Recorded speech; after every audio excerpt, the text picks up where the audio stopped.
Carbon Neutrality Commission, which is a good thing. But we can't afford to wait a whole nother year for their recommendations, because we already know what needs to be done. It's precisely what scientists have been telling us for decades. We must rapidly curb our use of fossil fuels, and we must stop supporting the industries whose profits depend on them.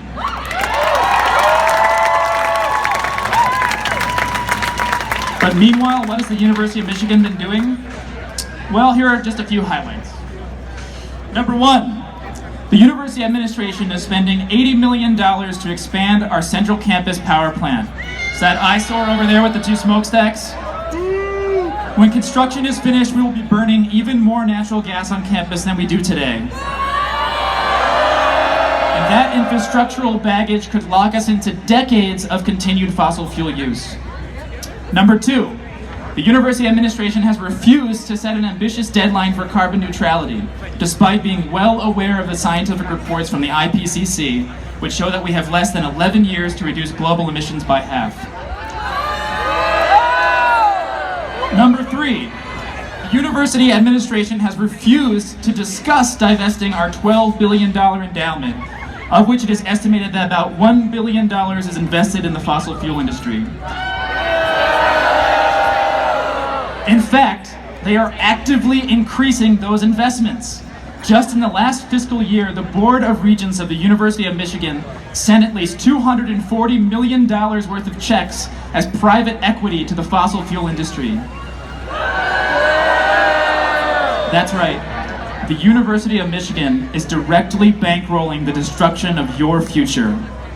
I want you to think about that next time you go to vote for regents at the ballot box. Oh, and by the way, just a few days ago, the entire University of California system committed to completely divest their endowment from fossil fuel funds.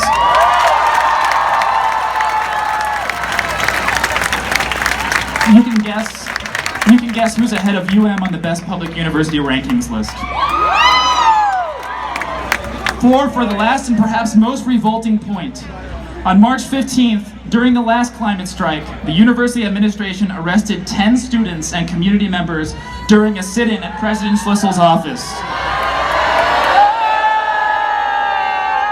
After we peacefully demonstrated for 7 hours, simply asking for a commitment to an open public meeting to discuss climate change policy, the university administration refused and instead started arresting people.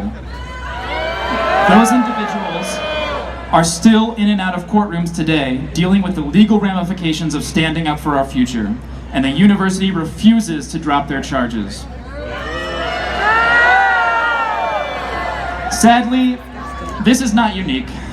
This is what people in the climate resistance experience every day. All over the world, people are risking their futures because, well, if we don't, we won't really have a future. It's an existential catch-22 that we all must face. But meanwhile, our institutions are dragging their feet and continuing to make excuses. They are continuing to prioritize profits and short-term financial gain ahead of all of our futures. I say to those institutions, to the individuals that represent them, to the University of Michigan and its president, don't become the next C.C. Little. Get on the right side of history or get out of the way.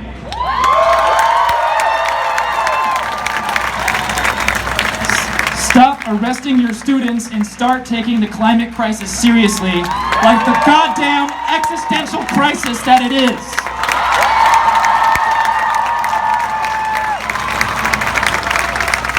Because we will not go away.